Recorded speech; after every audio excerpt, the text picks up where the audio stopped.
স্কিনে এই টাইপের বাম, অ্যাক্টিভ অ্যাকনে, র্যাশেসের প্রবলেম? অ্যাক্টিভ অ্যাকনের জন্য পার্টিজ, ইভেন্ট ক্যান্সেল করতে হচ্ছে? No problem, here is the solution.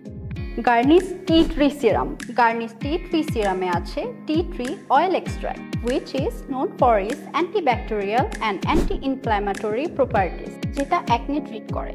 আছে গ্রিন টি লিফ এক্সট্রাক্ট, যেটাতে অ্যান্টিঅক্সিডেন্ট প্রপার্টিস রয়েছে, যেটা স্কিনকে প্রোটেক্ট করবে।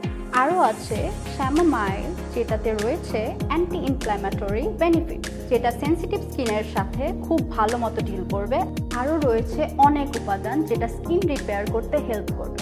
এই সিরামটা এতটাই কার্যকরী যে অ্যাক্টিভ পিপলকে 2 দিনের মধ্যে ভ্যানিশ করে ফেলতে পারে। এইবার আসি ইউজ করার রাইট টেকনিক্সে। যেই জায়গায় অ্যাক্টিভ অ্যাকনে ওর ছোট বাম্পস থাকবে, শুধুমাত্র সেই জায়গায় এই সিরামটা 1 ড্রপ নিয়ে লাগিয়ে ফেলতে হবে। এরপরে ময়শ্চারাইজার দিয়ে লক করে দিতে হবে। ভিজিবল রেজাল্টের জন্য রেগুলার ইউজ করা ম্যান্ডেটরি।